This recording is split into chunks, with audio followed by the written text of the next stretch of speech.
Yo, I can't curse in the first minute. Can't curse in the first minute. That means, but that shit is over now. All right, the first minute is over. Listen, we got an amazing show today. We got a special guest, and I'm excited to share with you. We're gonna talk about robots, AI, getting money, and all types of other dope shit. Let's start the show.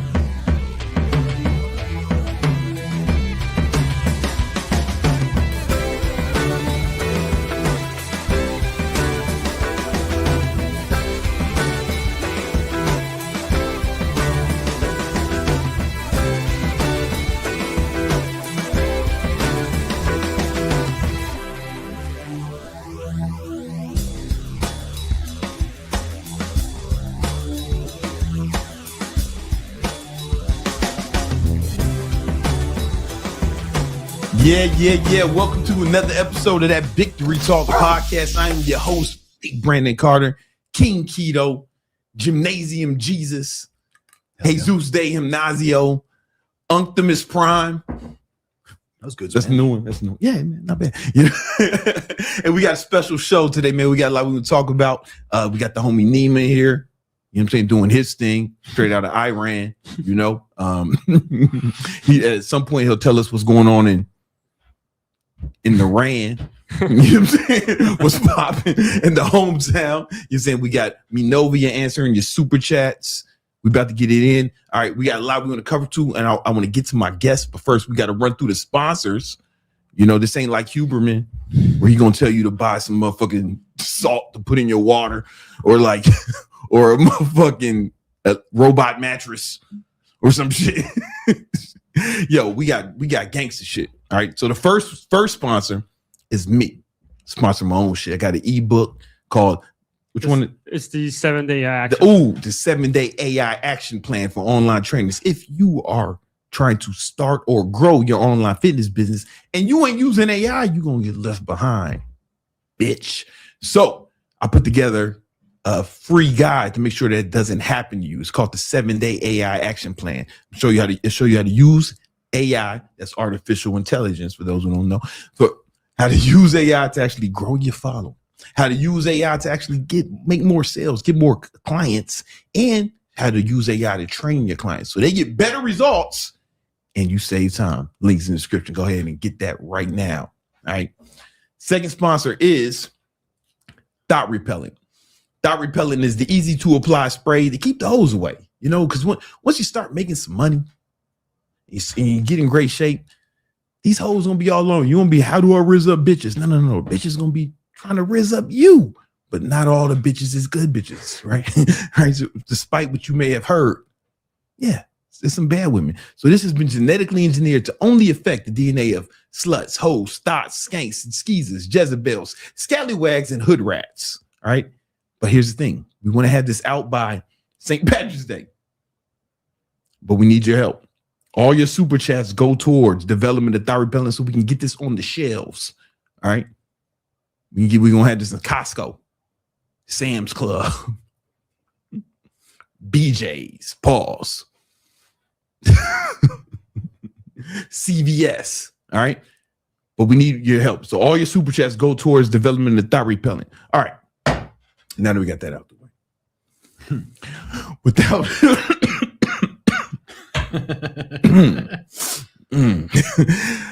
Listen, guys.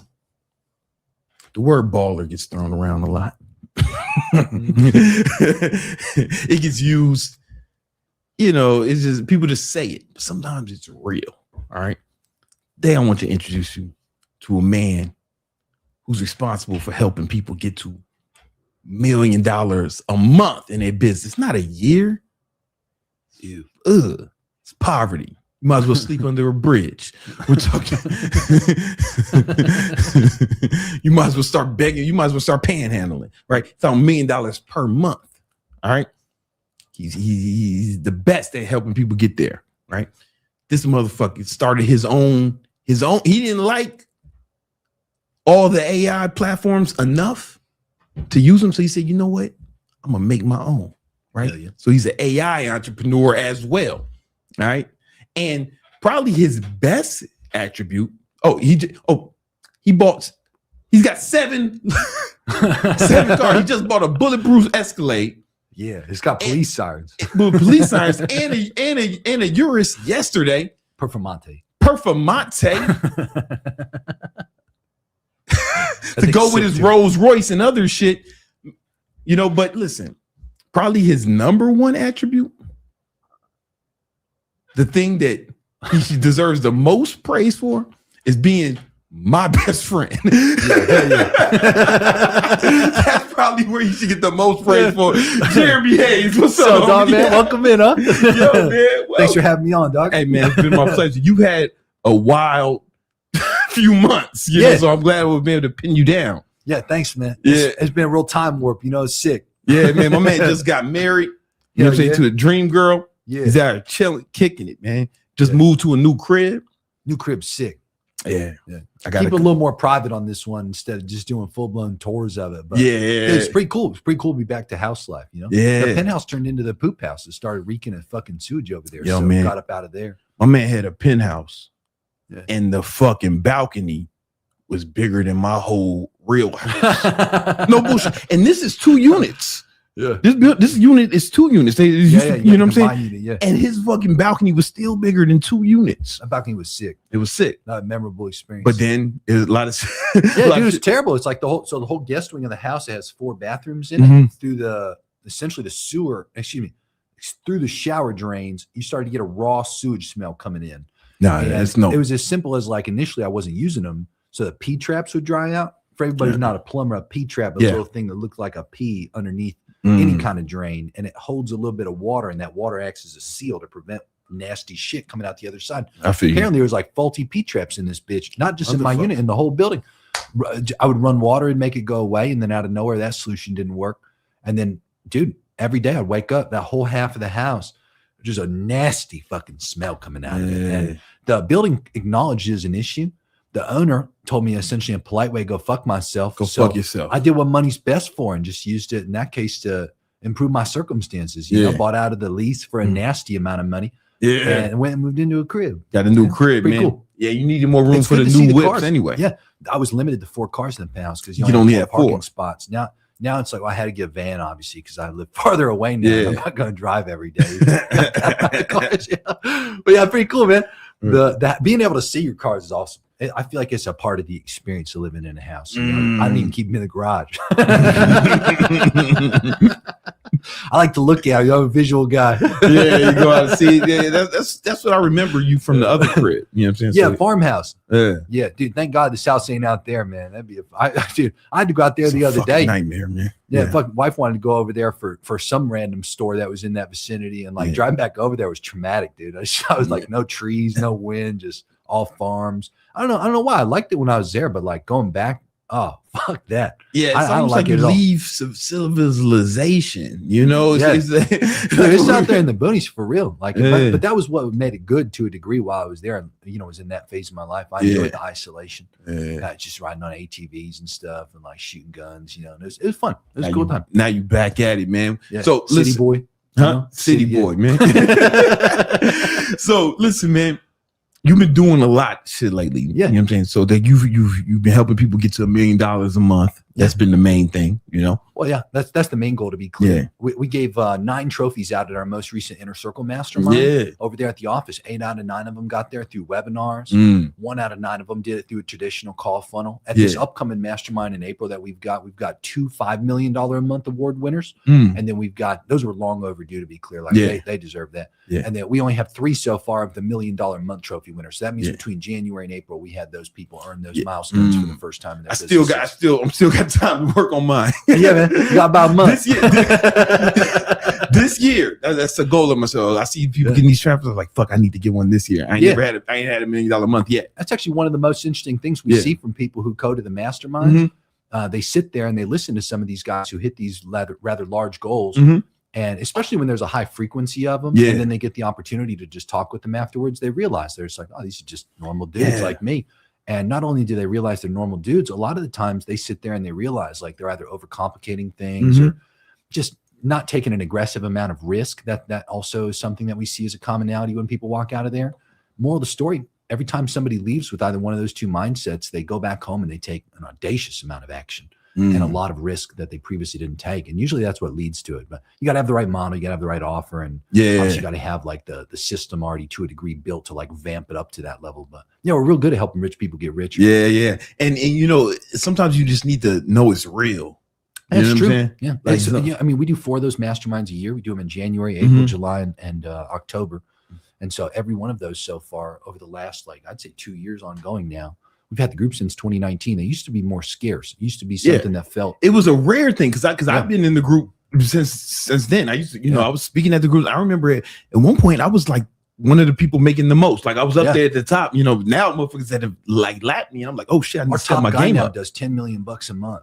Holy fuck. We had a guy join in the other day down in Australia. He does $90 million a year. We raised the price so much to a point where a lot of the people that join in are just naturally a lot richer anyway because they can sell the price more affordably. But out of the most recent, I'd say like 6, 7 people I can think of. If 6 of them joined in, 5 out of 6 of those dudes were all making more than like 15, 20 million bucks a year already. Oh wow. 1 out of 6 of them that I'm sitting here thinking of met closer to our minimum. You got to make a minimum of $100K a month to be a part of that group. They're close to like $200K a month. Okay. And for those guys, that's a big swing. I mean, we currently charge $10K a month for it. So what's the most you've seen somebody in your inner circle go from? Like was there somebody doing like the very minimum and then went to $1 million in like? We've seen that. I mean, that's a good story for sure. That's been a story lived through a few times. And those ones usually take a lot longer, to be fair. Yeah. The most audacious growth story, like the fastest, most aggressive growth story I've seen yet, was from Jordan and Jacob. And Jordan and Jacob came in. They were in there for at least 2 years prior to this upswing I'm about to talk about. Yeah. They'd come in maybe like 200-300K a month. By the 2 years later, they're at like maybe 500-ish a month. Yeah. And they had an offer geared towards agency owners originally. And it was an offer where they were essentially teaching how to do rev shares as a marketing agency. And they named it something fancy, and that helped them. But they just weren't seeing the growth they wanted to, and they saw all this AI stuff come out, and so they pivoted into an opportunity teaching anybody, not agency owners exclusively, but anybody, how to go out there and essentially start a business that can service businesses with all this artificial intelligence tech that exists. So all they do is just tell somebody like you and I, or anybody for that matter, how to go out there and sell AI services to businesses. That's it. And it was a biz op. It was a couple $1,000. These guys in under a year, and I just want to be really clear before I say this.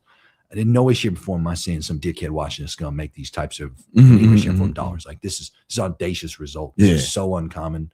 I haven't seen this any other time than literally this one time, not just in my own group, but like period. Like these are very uncommon stories. So anyway, this guy went from $500,000 a month to $5 million a month. He was at $500,000 in January. By July, we had a $5 million a month. Holy with a fucking fuck. black and his name on it. Was he the first one to get to 5? He wasn't the first. He was one of the first. One of the first, I think he was the second or third that got into $5 million a month. But yeah, those guys is again, Jordan and Jake, audacious fucking growth. British dudes, right? I think so. I think something like that. So somewhere over there. Yeah. But they grew so fast and so rapidly and so consistently. And then right around 5, they hit a little bit of a ceiling. They had to start launching some other. By the way, that was all with the call funnel. It was all with just one funnel. There was a call funnel scaling up. Yeah. And then after they hit 5, they had to start doing some other stuff. I won't sit here and yap about all of it because people can probably go find these guys. I don't want to be too airing out there. Yeah, no, for sure. Start doing some other funnels and stuff to experience their next leg up. But yeah, they're still growing. It's still growing. Still growing. That's what's up. Isn't that crazy? That's crazy. That is so insane. The guys that are at like the lower levels, like whereas an example, they come in and they're closer to like the 100K minimum, 200K minimum. We kind of all make fun of the guys between like 100 and 300K a month, not in like a disrespectful way or like a way we're trying to minimize them. It's a common pattern that we see time and time again. These guys really get in their own head about stuff. They overcomplicate a lot of things. They undermine the simplicity of this like really simple system of like fill your closers calendars, get more closers, fill your closers calendars, get more closers. They don't really address the limiting factor that's preventing them from growing fast enough or see it at all. They kind of work on random auxiliary problems, and they usually stall out and sputter for a good period of time.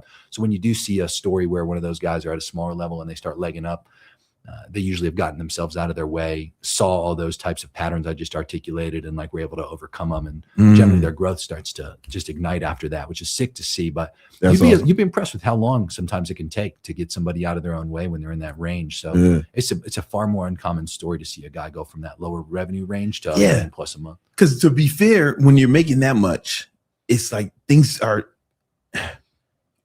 feel good. Especially if you come from your life's pretty great. Yeah, $300K a month. You know, like unless you're like spending like an asshole, you should be And unless you have just way too many staff or something, like your life should be great. I mean, dude, if you think about it, like at $300K a month, you spend half, right? That's 150 just gone on production of the revenue, cost of the revenue, whatever it is. You're left with another 150. Call that your profit in this made up example. It's like, obviously, depending on where you live, you got some taxes to pay. Say you live in the most like audaciously aggressive fucking tax state ever, right? Yeah. And you owe half, right? And you're left with $75K a month free and clear in that example. Yeah. It's like, that's still fucking awesome life. Like you're not really going places like restaurants or clothing places trying to like look at prices and determine what you buy or don't buy. You're probably buying like maybe one special thing a month. You're not getting a lot of crazy shit every month, only that amount. But at the same time, like in terms of a normal life, like you got a nice place. You got a lot of resources at that level. You probably got a good few people in your life that you've got hired that are like real key team players. And more importantly, you got a lot of revenue upside you can experience and see if you just risk a little bit of that cash to grow further. But a lot of people stagnate there for sure. Yeah, because things feel good. And I think it's more difficult. And that's the whole point of making money, and I think it's more difficult to push yourself to where you need to go. Yeah. You know what I'm saying? Your drivers change. Your motivational drivers have exactly. to change. It's got to be for something else. Yeah, it's got to be. Most people don't make that change. They get there. A lot of people, believe it or not, especially at those smaller levels, they stay stuck into the idea that they need pressure in order to grow.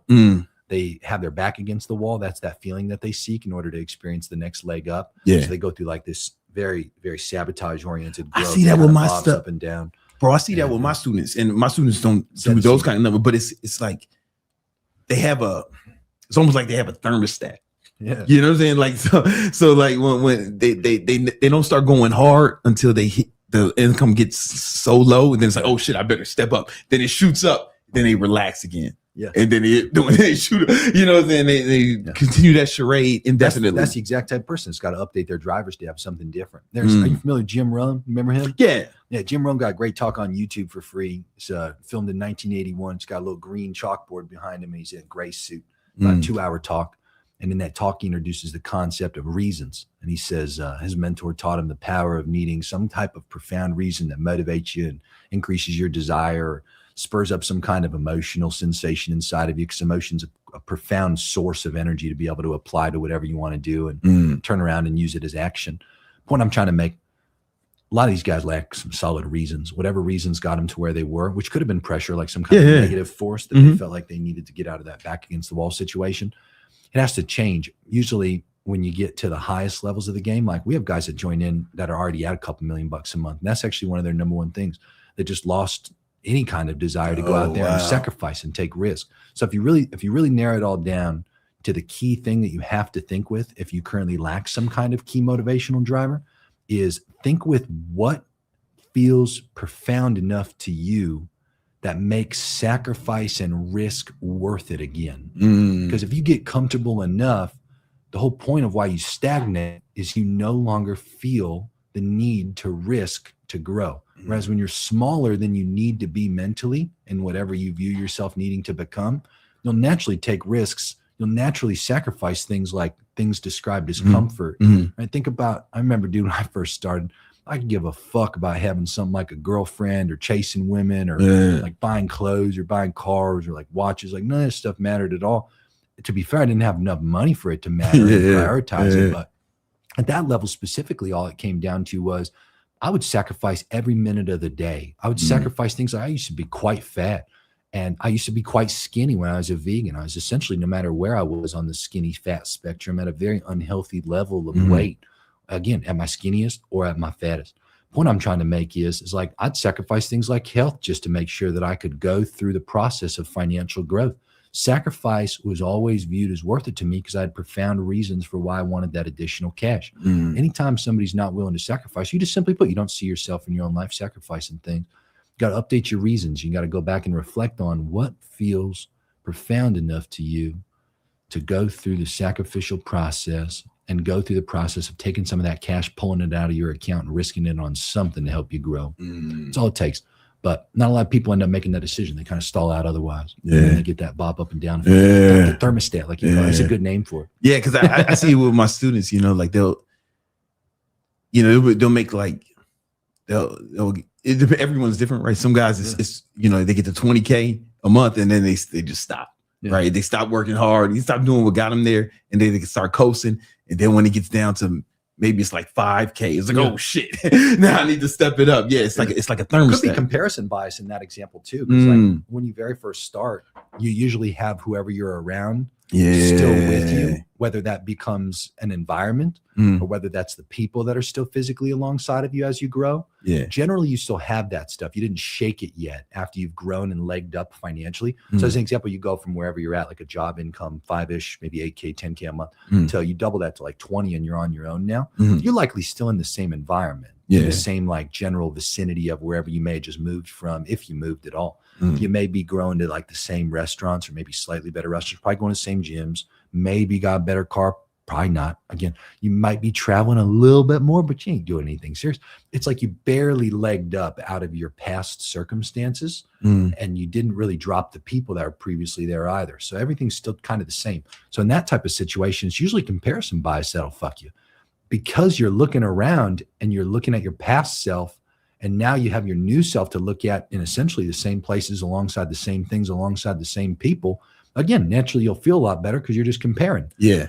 In that situation, come to a place like Miami. Yeah. It's like how you feel every day when you wake up. You know what I'm saying? Fucking Sergey Brin, or the WhatsApp co-founder that lives next to you here, that's sitting in this yacht across the street, landing their helicopter to go in and out. I be thinking I'm doing all right, man. I'm doing all right. Yeah. until Sergey flies his motherfucking helicopter. That's one of his 3 yachts. That's his $450 million yacht is one of his 3 yachts in his fleet. And you could sit there and be like, oh yeah, he's the co-founder of Google. But it's like, well, yeah, it doesn't matter, dog. He's right across the street now.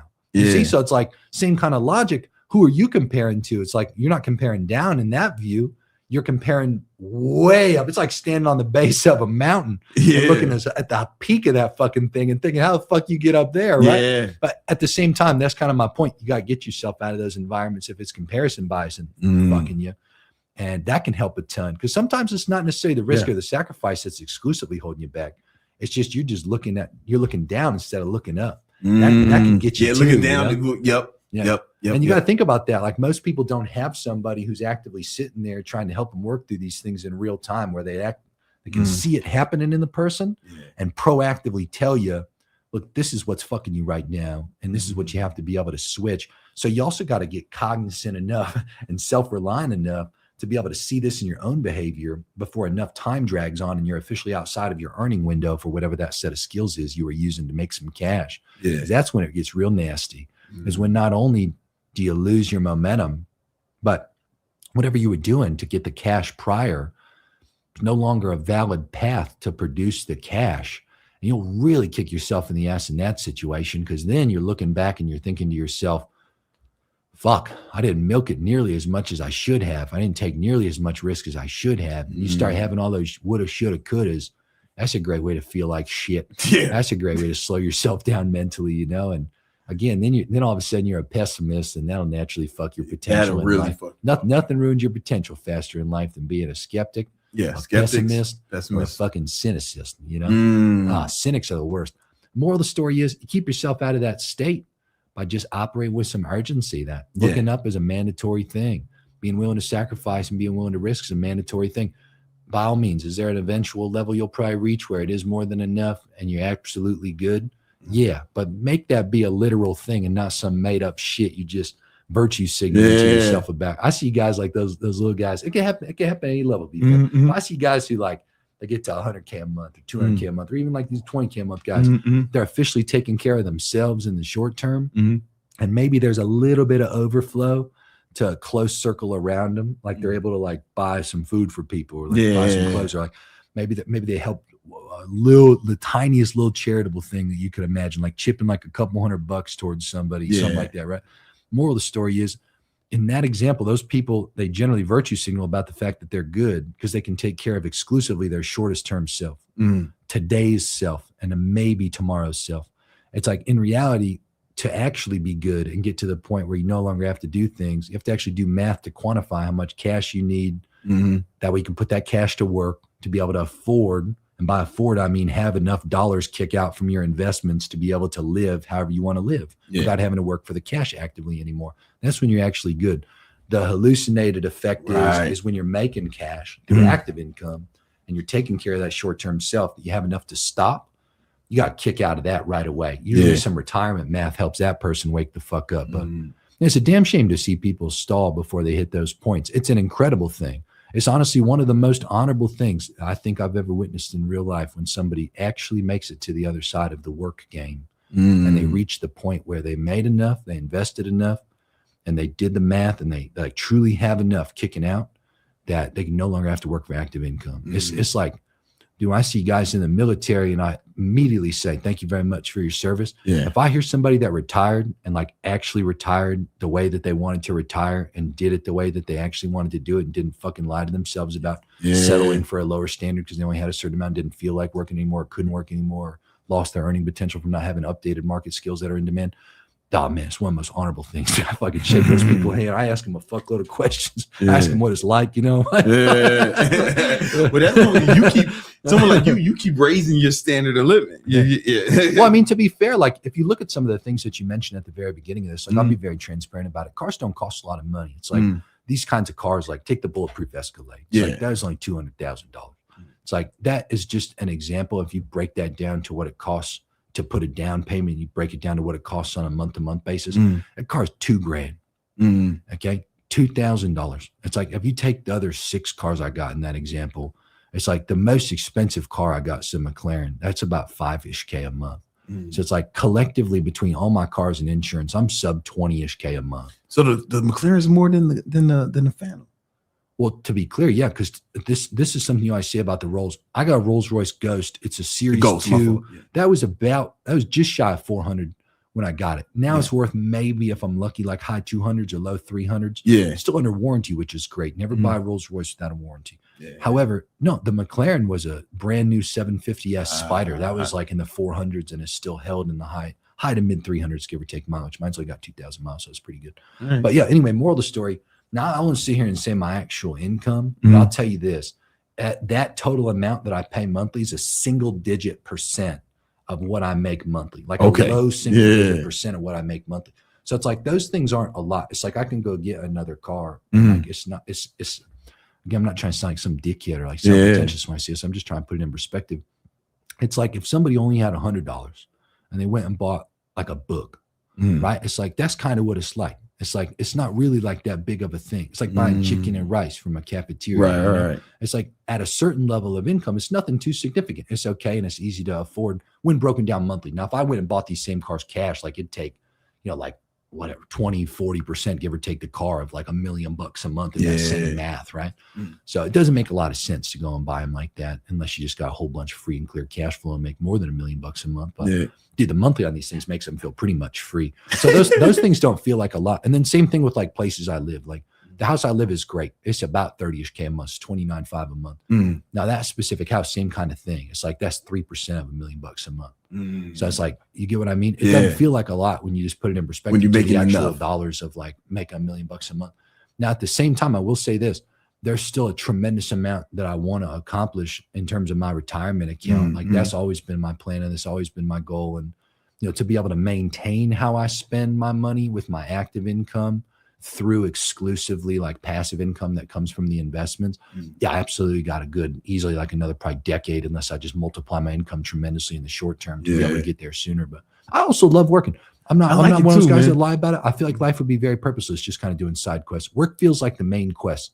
It feels like where my main purpose is. And that to me is good. I tell people, I feel like it's not like a video, like success. It's not like a video game that you beat, like Mario, you beat it. It's more like Minecraft. Because there's always stuff to do. Playing. The goal is to keep playing.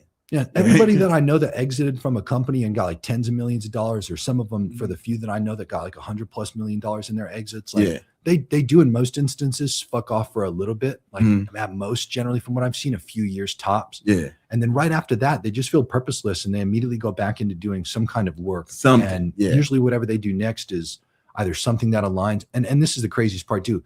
It's not always that this is the case. Like sometimes they go do something that they just kind of wanted to do for work, but never had the money to go do, that they just thought would be fun.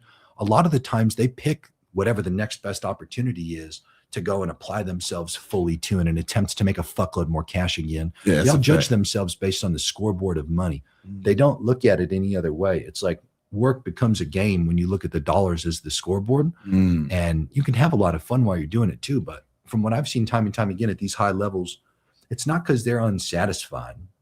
It's not because they haven't reached a level where they have to go out and work more. It's like, no, it's just something to do, you know, because there's really nothing much else to do. If you really think about it, you can go have a huge family and you can truly justify like just spending all your time with your kids. As an example, if you had like a dozen kids, I suppose that may occupy enough of your time to like actually justify not working. But I haven't met any of them that have a dozen kids. So I haven't seen that reality yet.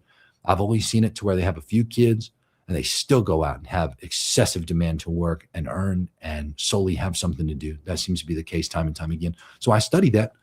I don't necessarily try to get to the point of having enough passive income to no longer have to work for active income exclusively for the fact that I don't want to work. Yeah. I view it honestly just as another one of those like scoreboard related challenges.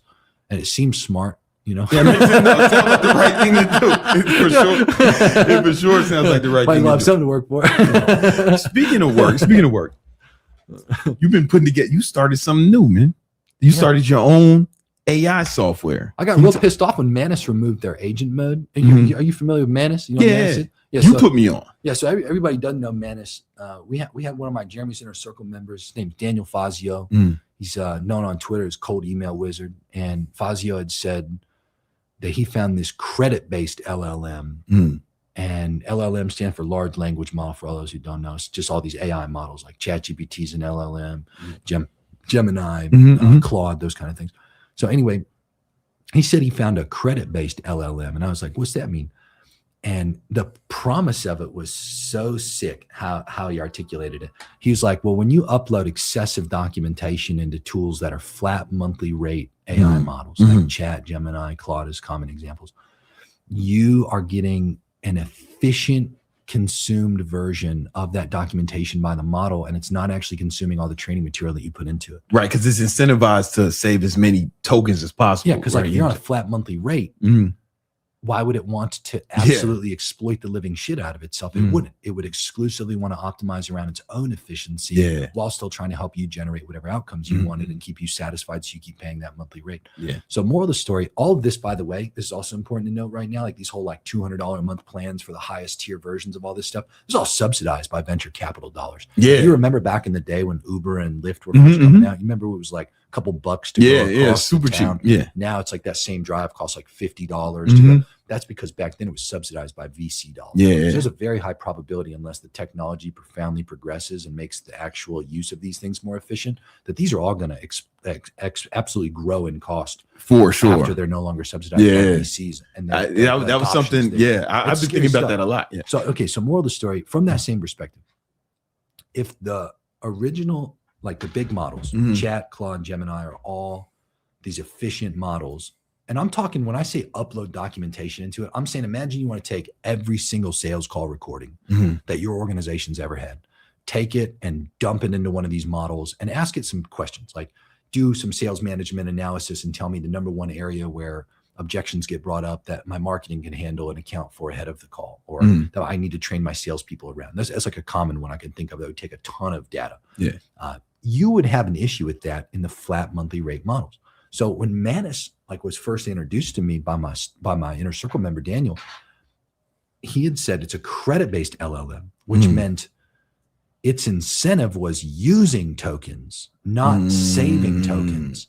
And so what he found was, instead of these like summarized versions that were consumed by the models, he could dump all of that data, or like, again, imagine every single one of those sales calls being dumped in there. Yeah. And then you ask it like how to come up with the perfect VSL after you throw several videos of VSL how-tos and SOPs from guys like me, and like you come up with the perfect VSL. In Manus, the logic was pretty simple. It was a credit-based LLM, so it would actually consume it all, and then it would give you an exponentially better answer and output as a result. And so Manus had two modes when it first came out. It had the standard like language model mode that you would interface with in Chat or Claude or things like that. And then it had this version called agent mode, which also those other platforms have too, to be fair. And agent mode was really cool. It was the first time I was introduced to an agent. It essentially meant anything that you could do at a computer in a web browser at that time, an agent could do. And then for some reason, they rolled back agent mode. and they made it so I couldn't just select agent mode anymore. And they made it so they had this, like, Facebook bought it. Exactly around that time, right before that, right around that period of time, they made it so it essentially the normal chat mode and the agent mode were combined, and like it would determine for you which one would be best. And I hated that because I found even for the simplest use cases, the agent mode was still far better for output. So that pissed me off enough, and I had enough money to go and find the best AI devs that I could, like the most skilled people I knew. And I told them a really simple task. Well, I shouldn't say really simple. It was really complex. It took a long time. I said I wanted to clone Manus's agent mode. And then I wanted to beef it up and make it niche specific for just the best sales and marketing outcomes that I could generate with it. And we came up with a tool. We call it Utari. So Utari. And Utari it's Utari. I've been saying Utari this whole time. You can call it whatever the fuck you want. I'll let the market decide how to call it. I call it Utari. And long story short, it's just Manus and agent mode, but it's beefed up because I have an excessive amount of training material. So I have 36 plus SOPs. I've got thousands of hours of training material for these call recordings. Are all just scaled marketing and business and sales advice. In addition to that, like we already had the power of all of these different models accessible to us. Like we use on the background of Utari, most recently Claude's Opus 4.6 model, and we'll update that to whatever the most recent Claude models are, or whatever else comes out that's better than that eventually. And that's the main like functional user interface that you have with it. But in agent mode specifically, we just added all of this additional specialized skill knowledge on top of it, connected it to tens of thousands of different integrations, which are just apps and softwares and APIs that you can interface it with. And then we functionally created it to give the user the ability to essentially edit the instructions of each agent. This is where it gets a little more complex. Like instead of just having one broad agent to do random shit for you, we created the ability, we call it a worker. You can create a worker, which is again, just an agent that has specific knowledge, specific instructions, specific functionality, and you can go back and use that again and again and again and again. So like you can have a worker as an example that just creates VSLs for you, a worker that just specializes in webinar slides, a worker that's just your sales manager that every time a fucking new sales call happens, it weighs it against your database of all your historical best sales calls, worst sales calls, sales training calls, and says, what specifically needs to be trained on here, what prevented this deal, gives the owner unbiased feedback, gives the sales management feedback that they need to go and improve their staff with, gives the sales rep feedback, can do things like update CRMs. It's really cool, all the different individual sales and marketing use cases we've seen. But at the end of the day, I just want to be really clear, like the coolest part about it and getting into this, no matter what tool you use, whether it's mine or like any of these other ones, right now is when it's all subsidized by VC dollars. Now it's cheaper. Like exactly. So like now it's the most cost-effective time to like technically integrate it and get good with it. Now's the time where it's going to be the cheapest that it takes to go and like use the tech, have businesses hire you to use this tech and essentially deploy it with them, use it in your own businesses. And eventually like you should try to latch onto this. It should be able to, and this is the whole premise of it, get you richer as a result of using it for the right use cases. And then as a result of you making more money through these tools that are all currently subsidized, you'll eventually be able to afford the usage of them when they're no longer subsidized. Because there'll be a gap in the future. There will be a gap in the future where all these things make so much sense to use, and there'll be so much more data out about them for how it makes sense and the use cases and how people are using it. But the cost won't be the same as what it was when they were all subsidized by VC dollars. So the barrier to entry will slowly, as time goes on, continue to increase, unless the opposite is true, which is somehow the tech just compounds to a point where it becomes far more efficient, cost effective, and they choose not to raise rates. But I don't know if you're familiar with this. Has there been a company that as time has gone on, they've lowered their cost of their goods as their technology has gotten cheaper in comparison to raising it? I can't think of many. The only one I think of is TVs. Yeah, television. I will give television that 8K TVs came out and 4K TVs are like pretty much free now. I actually saw this today. The Apple, the like 10 years, excuse me, 10 years ago, the cheapest Apple computer you could buy is more than the cheapest one you can buy now. Yeah, that like makes you know what I'm sense. saying. Like the cheapest one now is way so like cheaper. computers logically, Yeah. like with hardware, and Yeah, again, hardware, with software costs, like this technically correlates to hardware because Mm-hmm. that's where companies like Nvidia Yeah. come in with all their crazy AI tech and these data centers that people are building. But that's kind of the thing. You'd assume in the short term that these things get more costly before they would technically have the opportunity Mm-hmm. to collapse, because you have obviously all these data center costs. There's huge amounts of money that are going into these things right now. And that also would logically need to be paid for by somebody. And I would imagine it's going to be paid for by the consumers putting that money back into the investors' pockets because they're not risking money for no reason, you know? Yeah. So anyway, I sure hope that doesn't become the case because it's going to create a hell of a divide in terms of classes if this tech does actually become more costly rather than less costly. But yeah, anyway, back to my point. I got in on this game because I just got pissed off that Manus rolled back agent mode. Let us see it. Can we see it? Yeah. Check this out. So long story short, this is the interface here. So once you get logged in, this is how it works. Okay? Can you make this bigger on the screen for me? Yeah, check this shit out, dude. So Thanks. Just to be clear, once you actually get logged into Utari, you have the ability to interface with it right away with the default Utari agent. The default Utari agent is sweet. This would be like the equivalent of Manus's default agent mode. Yeah, back when you could like do if that. if you just used this, like you'd still have a good time with the tool and it's fucking sweet. But like the power of it is where you go over here to this little workers section and you create a new worker. Okay. So when you actually go to create a new worker, this is where you have to go into it thinking with a specific use case. Okay. So on Utari, we do have, if you go down here to the bottom left, all kinds of little things that we're starting to add under the support section. And then on the main page as well, we're adding like an entire blog and use case just to show people what try the to power help people ideate.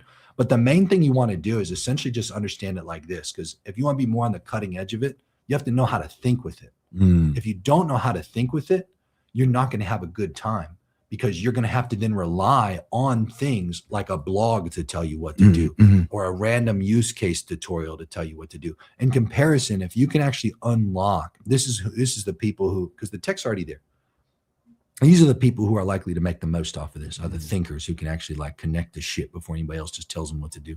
I have a real good video on my YouTube channel where I talk about first movers versus second movers versus third movers versus fourth stage movers. Think about this. There's are you familiar with Myron Golden? Yeah. Myron has this lesson that he shares when he's talking about his pre-pitch. Okay, and it's a stage lesson. It's an on-stage selling lesson. He gets up and he holds up $100 bill, a $50 bill, a $20 bill, a $10 bill, and a $5 bill. Okay, so you got 5 bills altogether, and he asks for 5 volunteers from the audience. And he tells everybody of these 5 volunteers, come up on stage and just stand behind him. Okay. And then he starts telling a story about first movers advantage.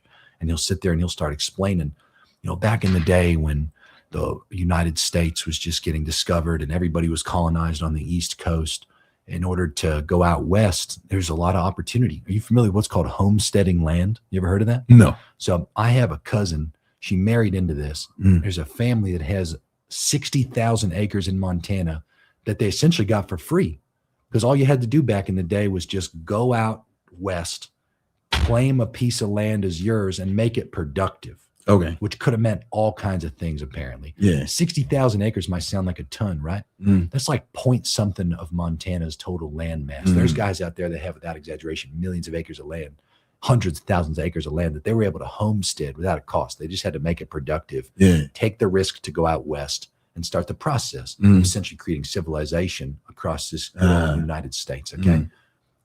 That fucking awesome or what? Yeah. It's like, that's called first movers advantage. That's the person who chose to go do that for. Now, the person who does that second, there might be less desirable land available to them in Montana, but there might be land still available. Maybe that person only got 500 acres, right? And then the third wave of people that heard about that happen and they got to go out there and maybe they got a nice little, 15-acre patch of land. That's still nice, right? Free 15 acres. It's like, then the fourth person who comes along, maybe they get an acre, right? And then it's a less desirable acre at that. And the fifth person who comes along, like, they're going to get fuck all. But again, they still get a little something. Maybe they get like a little half acre somewhere, and you still get to build a nice little chunk of land in the middle of fucking nowhere, right? In this example, he then says, he holds up his $100 bill and he says to the audience, the person who takes action first, they have the highest probability to earn the most. And he just keeps repeating that point until one of those 5 people comes up and snatches the $100 and then he reiterates the lesson with the $50. He's like, the person who took action second, like, yeah, they didn't get a couple million acres, but like they did pretty well for themselves, right? And like, again, somebody comes rushing up because now everybody else behind them understands the game and they all go faster, right? And then everybody in the audience, when the last guy comes up and only gets the $5, the lowest denomination he gave out, everybody in the audience starts to laugh at that guy and they start making fun of him. Yeah. And then, you know what Myron says to the audience? He looks at them all and he goes, yeah, well, you guys are all laughing, but you know who sat here and just watched everybody and didn't make anything? Yeah. He goes, you guys. You know, so he's like, so to be clear and tie this all to my point, where we're at in this tech right now is to the point where, yeah, don't get me wrong. Like I go on Twitter and I jump on YouTube here and there. Like I see like random ass use cases for platforms like these, right? I see some random stuff, but dude, the things that like I do with it and the things that some of my inner circle members do with it, and the things that creative people who just understand the tech and are able to think with it do with it, those are technically the first movers that have the most upside and opportunity right now. And like most things, it is true what most people think.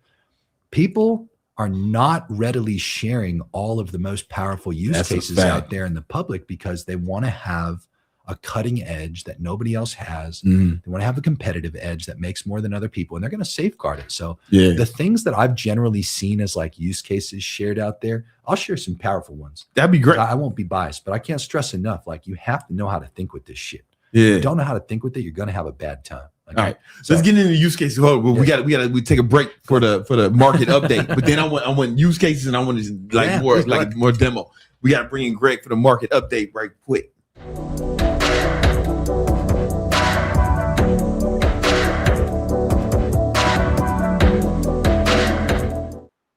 Yo, what's going on, y'all? This is Brandon Carter, the market update. I'm here with a young Candlestick certified market technician. He's got a Series 65. You know the vibes. What up, Greg? What's up, Brandon? Good to see you again, Jeremy. Always dropping. Good to see you, Doc. Yeah. Well, I'll make this quick since we have a special guest, but the market is breaking down right now. Okay. Yeah, it is. Aggressive. So we've got a decent down day, down 1.52%. And the whipsaw continues on the daily time frame. So basically what we're seeing is we have this big ass breakdown underneath 6,800. As long as the SPX, the S&P 500 index, is underneath that level, we are still bearish. Okay. At the beginning of the year, I was saying that we are likely to see a bearish Q1, and that is playing out. And what I'm seeing here is short term we can bounce, but I was looking at somewhat of what some hedge fund quants were doing. And they're saying that this could be like one of those tricky rounded distribution tops where it's like a zigzag towards the top. And then once it starts to crack, then we can see a bigger breakdown. Okay. So that's basically what I'm seeing on the SPX. We crushed it today on iron condors, making 80% gains. We're up 56% year to date on our portfolios. So that's pretty cool. Come on. And we can take a look at something like the VIX, the volatility and fear index. As long as this keeps holding above these moving averages, we're going to see expanded ranges in the markets. We're going to see bigger sell moves. We're going to see violent squeezes to the upside. And shit's going down because of crude oil. So right now, crude oil prices are spiking like crazy. You can trade crude oil futures with Ford/CL. You can trade micro crude oil futures. And these things are moving fast. This is moving like $500 to $1,000 a minute. So you better be on your A game if you're going to be trading crude oil. Trump says that over time, crude oil will be dropping. They're going to pull out their strategic reserves, and that increases the supply of oil, which would bring down the price. But until the war is over, oil prices are likely going to hold up, maybe even continue higher. And that's going to put pressure on the equity markets. Dude. Yeah. So this ties into XLE. XLE, new all-time high. XLE went all-time high, man. That's what listen, man, Jeremy ain't been here. Tell him when we called out XLE, when we told him to buy, start accumulating XLE. Can you literally like the first day of the year, we're buying XLE XLE shares. This is the #1 sector to be long on for the year. It's due to the increased energy demands for AI. It has to do with oil prices, and the chart setup was there. Okay, so we had this big ass bull flag on the monthly time frame. We're rallying, and then we went sideways for multiple years. So stocks and ETFs, they can correct through price by pulling back, or they can correct through time. So if you see something going higher and then it goes sideways, that's price acceptance at a higher price. And once you start to break that range, which we did at the beginning of the year, now we're going to start to accept prices at a higher price. The demand starts to outweigh the supply. And I expect higher energy prices, higher XLE shares. Okay. Yeah. XLU utilities. I was at a lot of money manager conferences and they're saying, I really like XLU utilities. This is green while the market is red, which tells us money managers are still buying this despite the risks that are in the market today. And what's nice about XLE and XLU, the shares, is they pay a 3% dividend. So you're getting that super high cash flow. You know, some of the wealthier clients that I work with, I've got them in on 1,000 shares of XLU, 10,000 shares of XLU, and we're selling covered calls to get some extra income from that. So I still like both of those sectors. Okay. Those are the main things that I really wanted to discuss. If you want some higher risk growth trades, NBIS, this is AI data centers. We're accumulating long near 90, 95. Now it's at 108. The stock was up 20% yesterday. It dropped a little bit today because the market's weak. But don't be surprised if NBIS doubles or triples or even goes through like a 10x in its stock price. It needs a bull market, though, really to get that 10x stock price. Otherwise, it does have short-term risks. Okay. Wait, I wanted to ask you about one real quick. ITA, the defense sector. The defense like it sector dropped 7% today. Fuck. Yeah. You know, it's one of those things where I do think a lot of this rally may have already been priced in. It had a false breakout where it broke to all-time highs, and then it turned that breakout into resistance, and now it's starting to sell. There was a decent volume bar on today's sell. Look at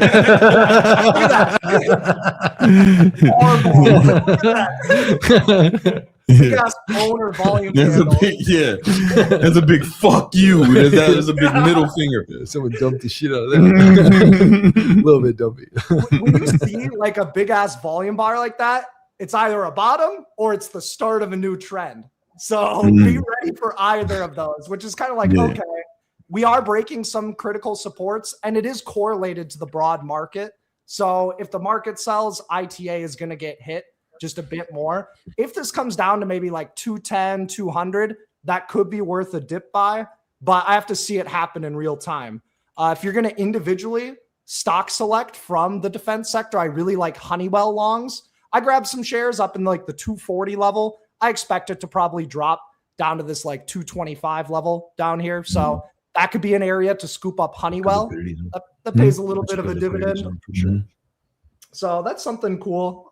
If we take a look at financials are taking a hit because these high oil prices are really constricting the consumer. So when the consumer gets constricted, XLY, this is consumer discretionary. Think Amazon, Tesla, those are the main weights in consumer discretionary. People are not going to be spending as much on Amazon if the prices of everything are skyrocketing. They're going to hold on to those essentials, which is why utilities is still strong. Consumer staples is decently strong. It's still selling a little bit. Consumer staples are like our grocery stocks, like Target, Walmart, Costco. Okay, so those are holding up okay, but we're starting to see some default risk happening. So Affirm, this is buy now, pay later. Stocks in a hard downtrend. This kind of looks like a short, okay? It's a short with a stop loss above 51.50. Could probably drop another 10 to 20%. Okay, if you've heard of Klarna, I think it's CR. What's the ticker symbol? Either way, Klarna is probably going to take a hit. Affirm's going to take a hit. CLK. No, I was wrong. I said the wrong thing. Yeah, this is cool. This is cool. It's so funny. Nobody at this level knows how to spell Klarna. No. Here we go. CLAR. There we go. CLAR. There you go. Look at that. bearish stock chart. Yeah, that's bearish. So those are potential short opportunities if you want to hedge a portfolio or just make money as the stock market drops, because they have relative weakness. Earlier this week, we doubled our money trading XLF puts, and XLF, the financial sector, a lot weaker, especially as default risk increases, as credit spreads are changing, as interest rates are constantly changing. We can take a look at like bonds. Bonds are taking a fat shit. So basically, the confidence in the United States government is waning. Okay, because when you buy TLC, you're lending out your money to the United States government. They're saying you're getting risky as hell. And so when bonds are dropping, the banks are really starting to suffer. So I also like shorts and bearish trades on IWM. Okay, so IWM puts, I like trading RUT for index option spreads. And there's a lot of banks in the IWM, and it tends to have relative weakness, especially during times of sell-offs. Okay. So that's the main things I wanted to cover. We took a long trade on ED. Man, you know what I'm saying? You ED, and it's not, erectile dysfunction. Yeah. No. What is that? What company is that? Basically, it's like an oil and gas distribution company. Okay. You know what I'm saying? Electric gas, he's going. I bet they got bro culture for sure. Yeah, he's going long on ED. Going long on ED. Hey.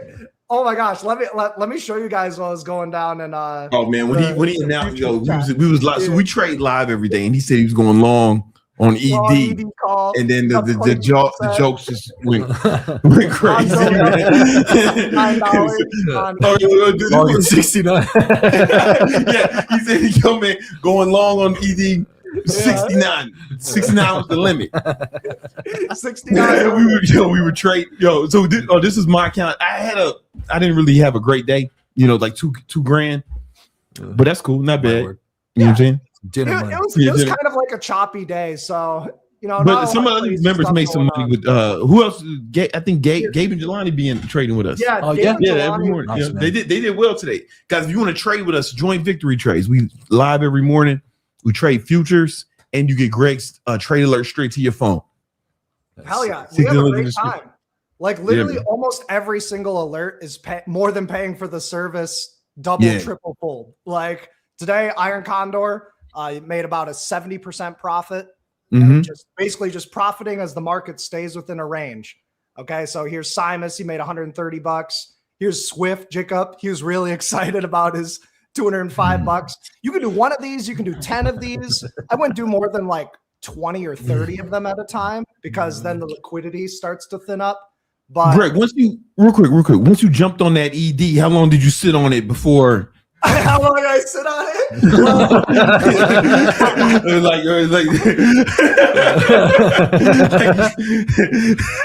Greg, you gotta answer that. You still long on ED or not? 20 minutes. That's a pretty high risk trade. Yeah. You gotta watch the spread. You gotta watch the spread. You gotta watch the spread on once ED starts pumping. You gotta watch the spread on the ED. I say we have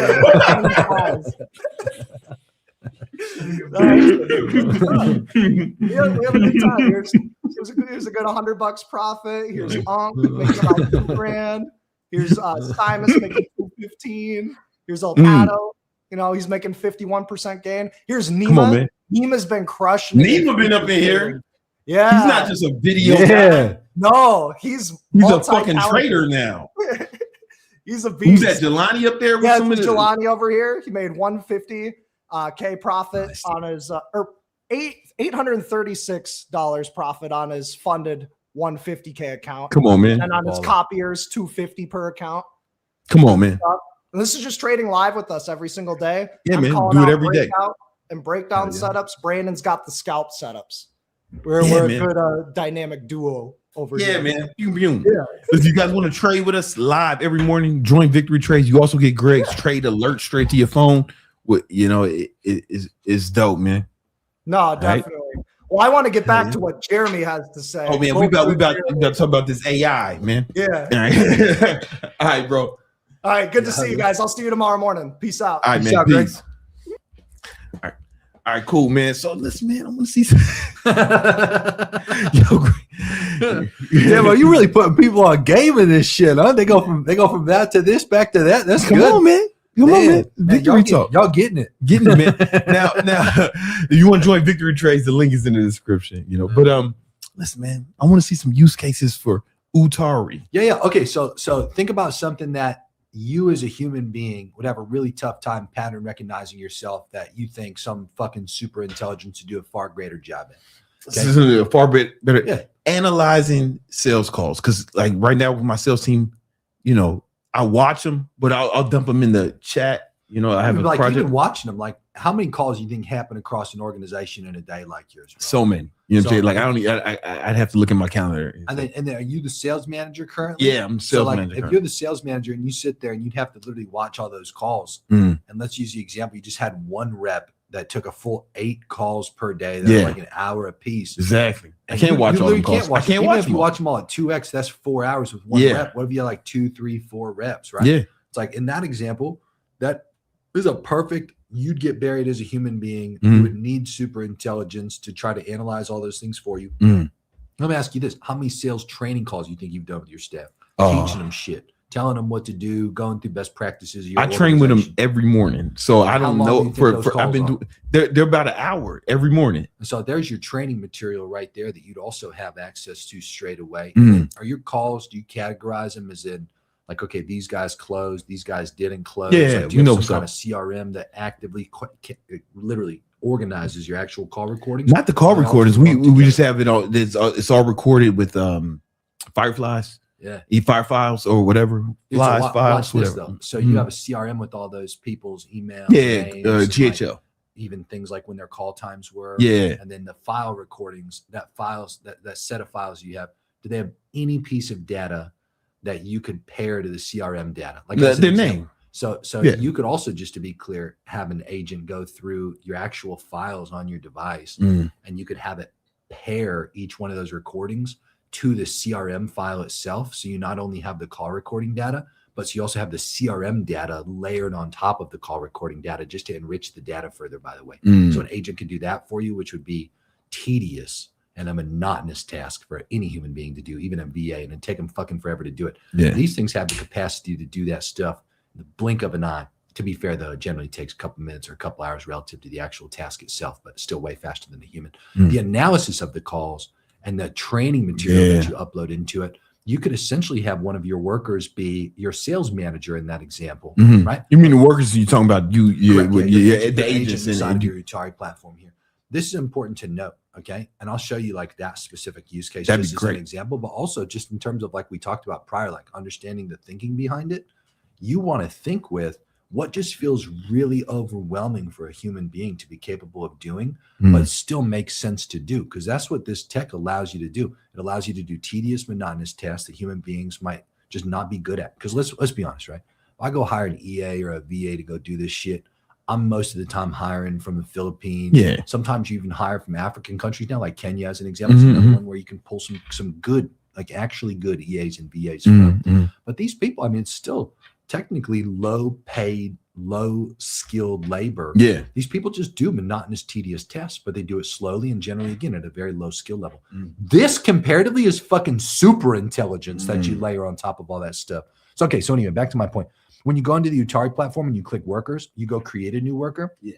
Your goal to start it off is to do 2 things. I personally like to start with the knowledge base. Okay. So if you click on knowledge here and you go to add knowledge, this gives you the capacity to just start uploading files of any kind. So as I talked about, your files specifically that you already have access to that would make sense to put in here would be all of the files organized in a way. This is a folder system, just like on a regular computer.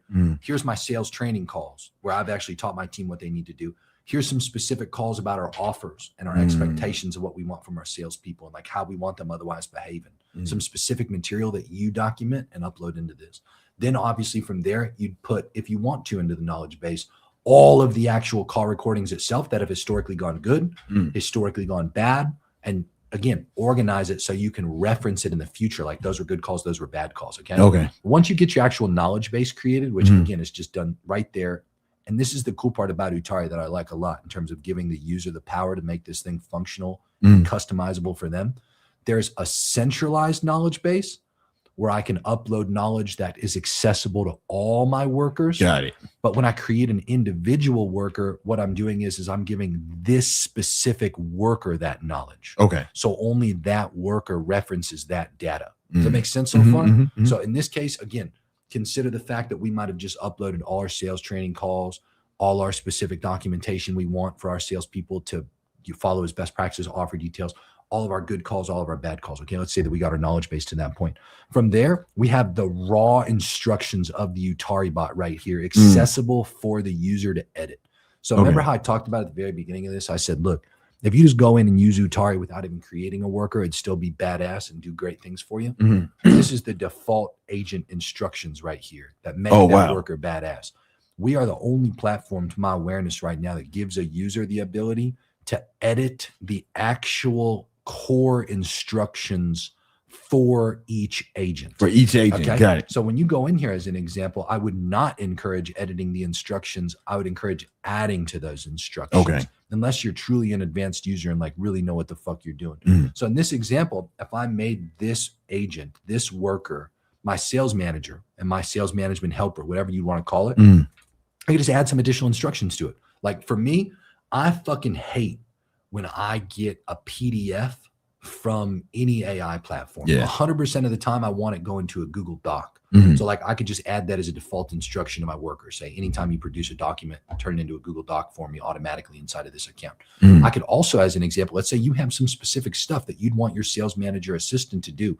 Name some specific things that you'd want any person you'd hire in a sales management manager. Follow. Correct. Oh man, I wouldn't want to make sure that the reps are doing their follow-up, make sure they're messaging the people before at a certain cadence before their calls. Make sure they're following up with people who they couldn't close or who don't show up for calls. You know, I want to make sure that each call gets reviewed and maybe like because this stuff I do manually, right? Like I give each one of my closers a report. Like a report card for each call they did. You know? And you could also, as an example, add like an actionable list of shit you'd want it to otherwise, like you'd want that rep to go do that they didn't do on the call. Like outside of just giving them a report card, give them like, here's why this grade is at this level and what you've done to improve it and what you missed. So all those things that you talked about, that's all done through what CRM. So like you have a platform where your salespeople are going and like moving people and following up. So that specific plan. So go high level in this case. You'd also instruct your specific agent here to have the awareness that that's its job. Like you would tell it, you'd say, your job is to act as me, Brandon Carter's assistant, sales manager. You are to go into go high level every day and make sure that the CR, and you would just articulate what you're doing manually as the instructions to the default. So it can just do that. Exactly. So you would tell it, you would just say, I want you every day. Like, let me be clear and kind of derogatory towards a degree in what you're doing right now. You're doing as a human computer labor. That one of these agents could otherwise be doing for you. So you can free up your time and go do higher revenue driven actions instead of that. You see? So like all you got to do is you got to be articulate enough to be able to break down to the agent what you're doing and how you're analyzing it. And that becomes some of the instructions you would add here. Okay, so and I would just have to make sure that Utari has access to my GTL. And so that's it. So from here, you have a few things to be clear. You have tools and integrations, and you have something called triggers. So under integrations, this is where I would go and I would add whatever tools I wanted to make sure it has access to. So as you can see here, as I sit here and scroll, it's fucking damn near infinite. There's tens of thousands of different apps that we have access to. And obviously you can just search them instead of having to actually scroll through. So I just do this for visual emphasis. We even just added meta ads in here as another example. So I can have, again, just like you go log in to go high level. You go log in to places like Slack. You go log into places where your actual call transcriptions are stored. You go log into your email. You go log into your calendar to like monitor your sales team's count. Like all these random softwares that you log into online through a web browser or onto your device, literally, those are just simply put these integrations, these apps that you'd go and add And so once you connect those specific apps, it's now got the login access that it needs. It's got the instructions that it needs. And it it's just got goes the to knowledge. food. And it's got the knowledge base, just like you do, because that's all you do. Really think about this, because it's kind of trippy when you really let it sink in. All you have in your brain, in your head right now, you have that ledger of here's the best practices, here's the things that suck and lose us money, here's like the objection handlers for this and that. And if you've documented that properly and you've got that training data, all you got to do is pull it into your knowledge base. You go in and log in on a computer and just log into different softwares and access things. You just give that same access to this specific worker you create. You have instructions in your head that you are unknowingly, unconsciously following in most instances to just repeat actions and do that analysis that, again, you could just otherwise articulate to this and make the instructions clear. From there, you got this thing called triggers. So this is where instead of making the bot reactive, you make it proactive. So as an example, every day they have dozens of sales calls that likely get transcribed. And maybe they get put into a folder. Maybe they don't. Maybe they get transcribed. You can upload the transcription straight into this specific worker, have that analysis proactively done, and have that. And this is the thing. It's not just like a single action it has to take. In this example, for this specific use case, you can have it go and immediately message that closer and say, here's how you fucked up, or here's what you did really well, like pat on the back type communication. You can also have it in the background accumulating a report that it's going to send out at the end of the day per rep and for all of your reps to the sales management and or to the owner. Because in some instances, like you're your sales manager, you're the owner and the sales manager. You just need one unbiased report. But in addition to that, if you had a sales manager and you had the owner and they're separate roles, let's be honest, like your sales management and your salespeople will generally lie to the owner and make things sound better than they are because they're salespeople. Right? Because they're fucking salespeople. You now have actual unbiased feedback that can go to the owner specifically from this same agent that you've created, this worker, right? And so this becomes the power of Utari when you combine all these things. You give it a set of instructions, you give it the access that it needs to all the different softwares you'd otherwise log into. You load it up with knowledge that it can reference. And that's the thing. It's like its sole function with this worker you create is just that role. So it's like a specialist, just like we got Nema here behind the scenes doing all this specialist work with your video production. Right? That's his specialized skill. That's all a worker is. It's just something that you go in and create a specialized skill to repetitively go through and perform something on behalf of your organization, a recurring task of some kind or a one-off task. And you can do this with, again, whatever this is the best part. That's why I personally love about this in terms of people we get who sign up for this stuff and actually use it well. They're the people who go to Montana first and just homestead a couple million acres because they don't need to be handheld and told like, here's all the cool shit you can go do. You have to learn how to think with it. So to learn how to think with it, just learn those 5 things: the triggers, the knowledge, the integrations, tools, and instructions, and understand that each worker is just somebody who could do the same things you could do at a computer. You could replicate into an agent who does all those things on your behalf instead. So you completely free yourself from that, elevate yourself to the next highest revenue driven action and move on. By the way, my most costly plan's $200 a month. My cheapest plan is $20 a month. So like, again, think about, like I talked about with VC subsidized dollars. Right now, this is subsidized by the Bank of Jeremy. But to be fair, it's like, there's a lot of these platforms, like take Manus as an example, or Chat or Gemini or Claude. Like these are like billions of dollars of subsidization that's happening behind the scenes. But my point is, we took Utari and instead of trying to compete with like, all these crazy fucking AI labs, we didn't try to approach that. It'd be a David versus Goliath battle I don't want to face. We just specialized this to be for sales and marketing based outcomes more so than anything else. Now I won't sit here and lie to you and say, if you're creative enough, you can't use it for something else. You can use it for whatever the fuck you want it for. But I want to be fair in saying I'm attempting to compete more so in sales and marketing outcomes. What we just talked about is a great example. I've created a few workers in my actual account where I have it take all of my SOPs and all of my training videos specific to my confirmation page best practices. I have a bot just for coming up with confirmation page ideas per client. It's like it's specialized knowledge per client to produce that material for them. Or like VSLs, like we got a master VSL bot, but again, we'll create specialized workers per client just for producing things like VSLs or webinar slides. And dude, it's fucking awesome. It's truly like a profound tool. I look forward to supporting it on an ongoing basis, hopefully for the next several years and continuing to grow. We've got a nice little hockey stick growth right now. It's real fun.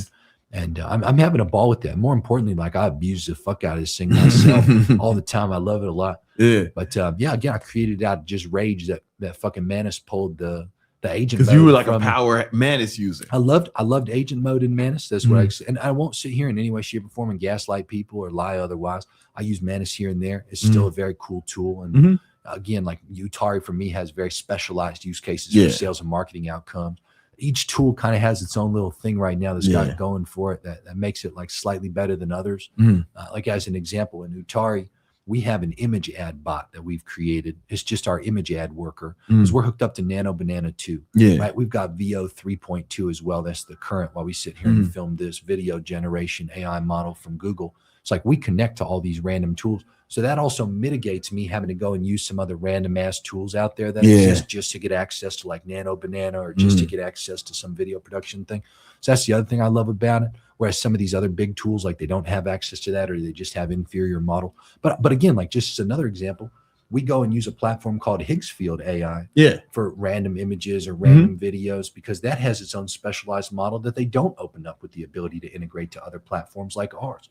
So moral of the story is like we still find ourselves having to go use other models occasionally, but for the most part, like we've really mitigated the need to have what would otherwise be dozens of fucking softwares and these AI platforms all down to just having some powerful workers all day long just doing shit for us in our Utari account. So it's pretty sick. That's awesome. How much time do you think this saves you per week? Oh, dude, I couldn't even quantify it for it. At least dozens of hours, to be fair, without exaggeration, but I haven't quantified it in a while. We have a tremendous amount of random AI shit that we do in the organization. And we have a full-time guy in our staff besides Jelani, our CTO that you talked about here, learning to trade with you.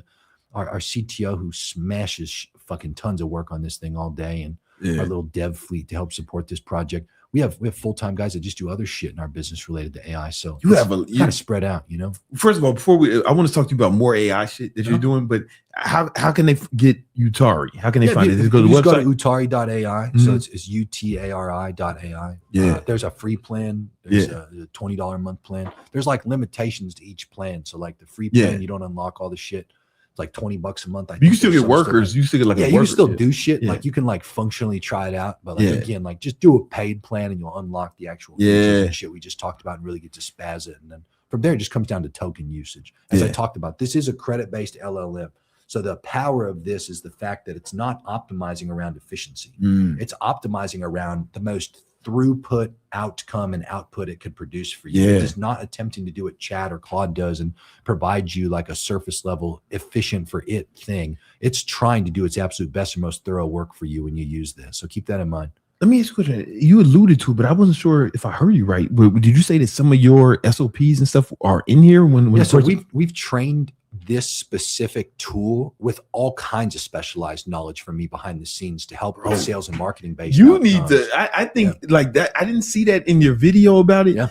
And I feel like that's a huge selling point. Well, it is. But at the same time, like I'll tell you, I mean, there's so much profound usage with the tool. To me, this, just could be some level of insecurity, I guess, in my own thoughts of myself, but I don't view myself as more powerful than all of what this feels capable of doing. Like my knowledge I've contributed to it almost feels like a small fraction of the true power that you can actually go out and use with this. But it does help. It does help a lot with sales and marketing outcomes for sure. Because you got to think, maybe somebody's like a novice marketer, right? And they don't know how to use it. So how could they take advantage of your knowledge that you already put in there? Like, let's say I'm a guy and I want to come up with a sales page.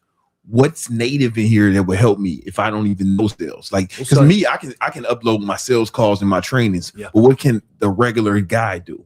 Yeah, so to be very, very clear with you, the regular guy has more use for it for taking the main Utari agent without even having to specialize it and make it some kind of worker and just interfacing with that exclusively, because that'll unlock all that power that you're talking about. Oh, so it's already in there. Whereas if you have any kind of knowledge you can upload into it, that's where workers become really good. And you can create workers even without specific knowledge that you upload into them, because if you don't upload knowledge to a worker, it's going to be just using that default agent, but giving it a specific outcome that you want it to produce for you. Let's say I'm a guy, I'm pretty early in my journey. You know what I'm saying?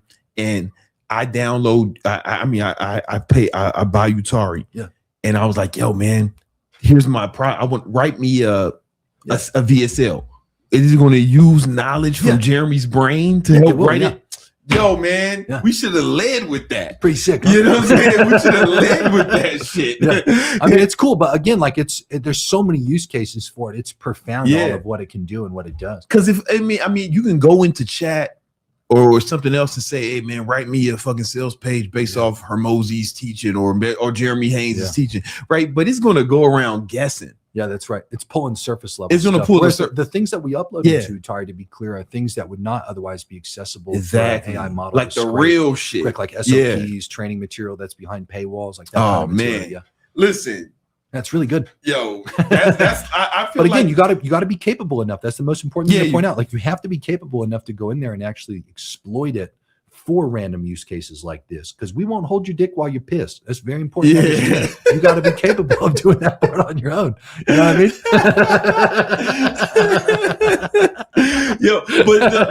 So like a motherfucker without like I got a bunch of specialized shit in my own Brandon Carter shit, right? But I could just go in there and say, all right, man, I need a VSL. Start make a VSL worker. Yo, man, write me a VSL. Boom. You know, it's really cool. Like, even in that example, like crazy. You definitely have knowledge to upload into that too. In that example, for like even just if it's as simple as something that you type yourself or that you use the model to help you create. Oh my God. Like, you can go create like an ICP document for your ideal customer profile. Yeah. And even that is a little bit of knowledge that you add to your VSL. That'd be quite helpful for it, you know. Bro, anything that you can give it in knowledge is great. But again, the default Utari agent is still very good. Yeah, because it's based off like the specialized stuff you put in there, you know. And when I went into Manus for the first time and I used just the default agent, which is all that was available. There wasn't workers that I could individually define and create with this level of customization we just discussed. It was profound to me. It was like one of those magic technology moments where I sat there in awe and I was like, holy fuck, this is insane. And when I, again, got stiffed by Manus, and then I had to go and create this over months with a lot of fucking money to create it, and then I used the default Utari agent, it reminded me of that glory day that I had the first time that I used Manus's default agent. And at first, when I came out there, it was a little buggy. It pissed me off a bit. Like, we smoothed it out. We made it a lot more capable and better. And then when I took the default agent and I essentially just layered on top of it with all of this little instructions and knowledge and things like that we've talked about, it took it to a whole new level for me. And that's what gave it that little sparkle. You know, because I've been fucking with Utari, right? And I haven't been using it. I haven't been using it with the connections and stuff. I would just been using it because default agent mode. And I didn't know why it was so good until right now. Like, even though, like, because me and you, we had a real discussion about it, but I knew it was better than what I was getting from like for marketing, sales and marketing than from other like LLMs or whatever. I didn't know why until just now. We consistently get really good feedback, even in the default Utari agent, on its outputs being substantially better for sales and marketing outputs compared to any other models that exist. So we're really happy with that feedback. Because you won't believe, like, if I showed you my Chat GPT, like all the projects I have, or even Claude, with all the projects I have, and I had to train those projects. You know, you put your body. I had to train those projects. Call it a dumbass like 1,000 times. I had to beat it. I had to beat it into submission before it to come up with something good. You know, I don't find myself. Then it forgets. Yeah, that's true. Yeah, it forgets after a while. Yeah. It's hey asshole! I told you fucking a week ago. Don't only do it this way. Oh, you right, King Keto. Yeah. That's what it calls me. You right, King Keto. and it on a technical level, it does that because, again, of its own efficiency. When you just pay those flat monthly rates and there's no opportunity for it to bill you additional credits above your rate, it's always going to bias towards its own efficiency. And in that specific scenario you just mentioned, that's called a context window, and it just clears it out consistently. And that's why it gives it that forgetfulness. When you have a worker, there's no clearing out of that specific context window. That worker's job is that worker's job, and it references everything that you've had. Just like you have that chat history with every single thread that you've ever talked with. Imagine that, but like subfolders inside of each worker. So you've got your main Utari talks that you've had that you've used the default agent for. And then you've got all your individual workers that have their specific threads that are organized for you to go through. And all that additional data can also be used for further training material of that specific worker. It's really good. Yo, man, this now pretty sick, right? Now I get why. Like, no, this is like real shit. I didn't do like some janky shit, like some little frou-frou stuff. Like, I really threw some money at this, try to make it as good as I could. And I love it. I mean, it's a great tool. Yeah, and I was wondering why it was so good for sales marketing. I mean, I didn't know that it had been trained to do that. I just knew it. We tried to give it a little pizzazz. We tried to give it a little sparkle and make it better than the other stuff. And I felt like the knowledge that we produced and put into it did incredible at that. And then in addition to that, it gets more and more powerful every time that people continue to use it because it reinforces the learning across all these different use cases. So we have some serious business people that are spamming this thing now with all kinds of great stuff. And it's incredible to see all of what they go out and do. But again, it's the people that are the first movers that are really taking advantage of this, because we will have a lot of blogs and use case articles and like tutorials and things like that showcasing okay, here's step-by-step exactly what you need to go and do these things. But I'm telling you, if you can just understand the basics of what I just discussed and you can go into the platform and really use it, oh man, it is insane what it can do. This is a big part of selfishly why I wanted you to come on the pod. I wanted to share with them, but I wanted you to give me a breakdown, and I didn't want to bug you. I didn't want to bug you about it. I'm happy to go through with you, Doug. When we link up, we talk about all types of shit, life shit. You know what I'm saying? So sit down and teach me how to use your platform, right? But happy to do it, bro. No, this is dope, man. I've been shouting it out, but now it's I understand the mechanism why it's so good. And listen, I'm a competitor. I'm not gonna let somebody else come around fucking take my lunch here. I believe deeply in this tool and its capabilities and how profound it could be, and I really look forward to growing it and getting a dramatic amount of revenue and taking that revenue and reinvesting. That's actually the really cool part about this whole thing. I personally have invested a lot of money in this, but it's not to the point where I take any money yet, due to the fact that just reinvesting to grow in the team, reinvesting back into the tech, obviously a pretty profound amount of cost. How many team members you have working on this? Not a ton. I mean, to be clear, just to put this in perspective, the company Claude with Anthropic. Yeah. So Anthropic has one person in their entire marketing staff, just to be clear, that uses Claude to promote Anthropic and Claude as a product that we've seen to this time. So we currently have 3 different devs that sit here. We have our CTO included in that dev team. Doesn't take much more than that due to that. I really want to be clear when I say this. There's so much profound technological change that happens when it comes to software development and coding with Claude Code, Codex, Cursor, even tools like Repellent. Back in the day, even if this was I'd say 5 years ago, I'd have to deploy dozens and dozens of fucking people onto this thing in order to get it to even just where it's at. Oh now. You talk 5 years ago, talking about but during the pandemic. I'd honestly be surprised if I need to add a fourth. I'd be quite surprised. Jelani and our CTO there, he refactored the entire back end of this whole thing onto AWS. We have our new AI guy in our team named Nick, who also helps out with this on our dev team for this, but it doesn't take a lot. It doesn't take a lot at all. So guys, y'all need to fuck with Utari. It's lit. But if you do any sort of sales and marketing, Utari is the tool to use. So to be clear, for $20 a month, you can basically have Jeremy Hayes write your fucking sales copy. If you're good enough to prompt it. If you're good enough to prompt it. Yo, that's what's up. Okay. Let me ask you how you're using your AI, because I remember you posted you bought 16 Mac Minis? We got 15 Mac Minis. 15 I also Minis. just got 15 iPhones. 16 would have been crazy. No, I bought 15 Mac Minis, and I got 15 of the iPhone 16 SEs as well. So they all have individual iMessage phone numbers. Oh shit! We put them on Mint Mobile. We were so rather than just testing, let's backtrack a little bit. New tech came out that was an agent that had device level permissions. Yeah. And it was originally called ClawBot and then Moltbot, and the most recent name has been OpenClaw. Yeah. So initially that was very interesting, considering I'm in the agent space. I wanted to see how effective and cool it would be. Because again, the difference between a platform like Utari or Manus or Chat, even in its agent mode as an example, it's limited to the browser. Exactly. Right. And the softwares that you give it in those integrations, versus what ClawBot did was it allowed device level permissions, which is very different comparatively to what we've seen in the past. So I don't really like to do like 1 foot in, 1 foot out. I'm much more like an all in. I'm gonna get 15. Guy. Yeah, exactly. Most people get 1. Yeah.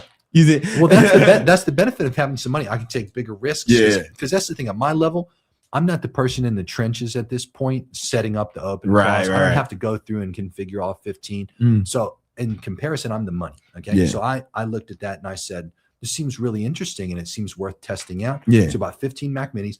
We bought Mac Minis. And I want to be very clear in saying this. Like, there's ways to host an OpenClaw agent without having to get a physical device. I've been hosting it on a server. You know what I'm saying? Yeah. So we've seen many instances now where you don't even have to get like physical hardware like this. So this is a pretty dumb way to do it in the instance that you wanted to avoid like a hard cost, like $9,000 on Mac Minis and then another like $7,000 on iPhones for devices. But I was okay with throwing the money at it. Yeah. So anyway, get all these OpenClaws set up on these Mac Minis, have my IT company come over and configure them all initially. I hired a full-time guy, this Nick, and Nick sits here all day long, configures all 15 of the Mac Minis initially. And we have them set up for all different kinds of use cases. And so what kind of use cases how you've been using OpenClaw? So I'll give you a few. So the very first one I configured, we call it Megbot, because my company's called Megalodon Marketing, and we call it Megbot for short.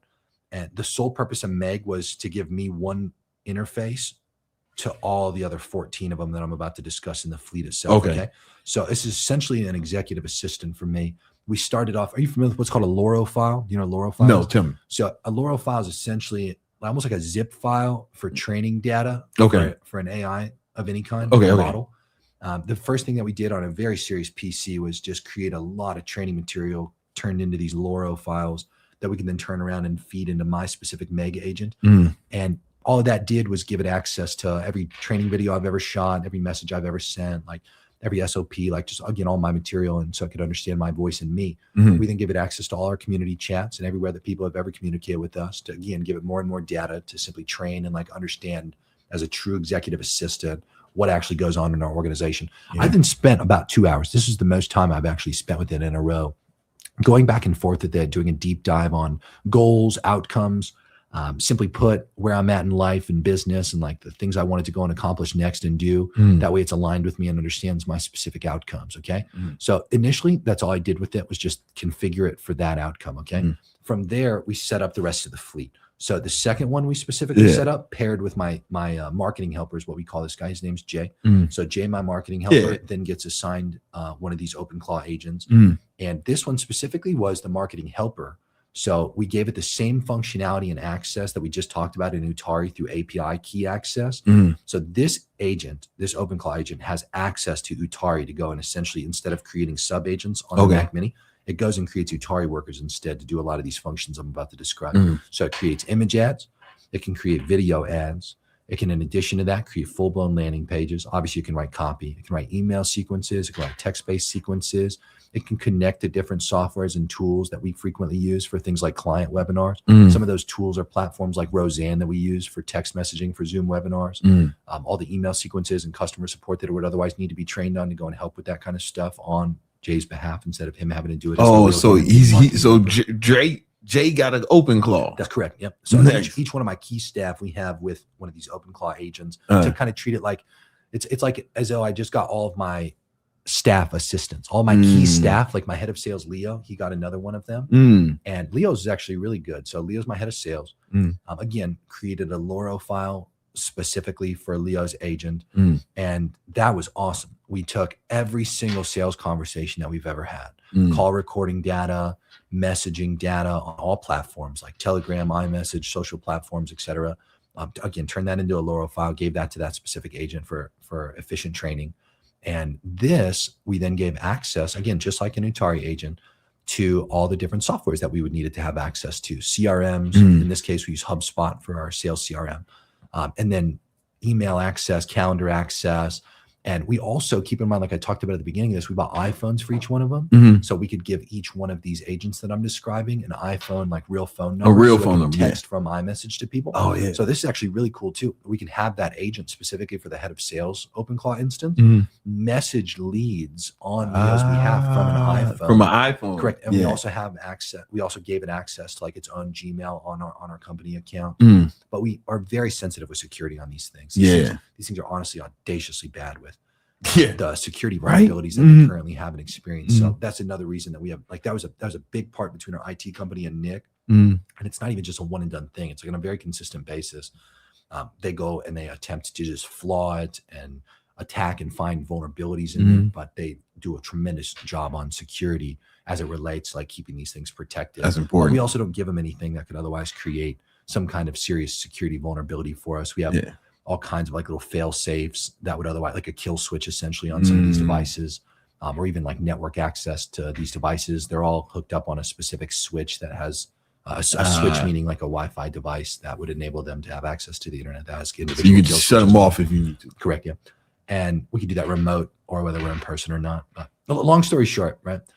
Each one of these agents that we have configured and set up like is an attempt to amplify the productivity of these key human being roles. And then the next wave that we had configured and set up was to cut out specific hard costs that we'd otherwise have.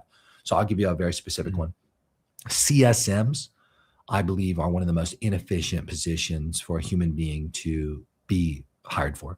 A CSM, customer success manager, we took all of the course material that people had consumed, the date in which they purchased, how fast they consumed the material and how much they consumed, and like even just pattern recognition of finding, like I talked about earlier, what can a human being technically do, but it'd be wildly inefficient or near impossible for them to do themselves. Pattern recognition of when somebody buys, what material they consume first, giving us that data, showing us that so we can create a better onboarding path for folks, finding how long it takes for them to consume, how much of the content that we make available to them, seeing how often or the lack of interaction inside of communities. And then at scale, the CSM having the functionality to reach out like a real human being, because who can tell the difference, right? Most CSMs, they may jump on a call with somebody via Zoom or like an actual phone call.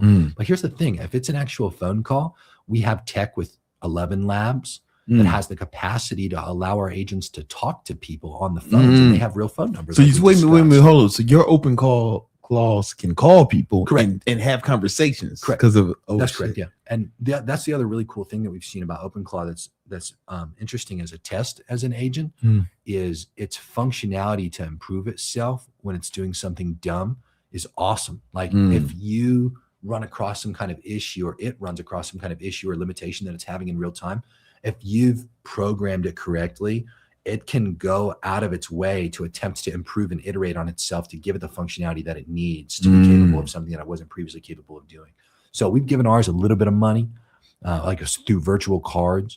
And we tell it, we're like, look, if there's something that is limiting you, that is some kind of technology that you become aware of that could otherwise enable you to do something that you're not capable of doing, like, you know, with permission for above this expense, let us know. But anything below this expense, just do it yourself.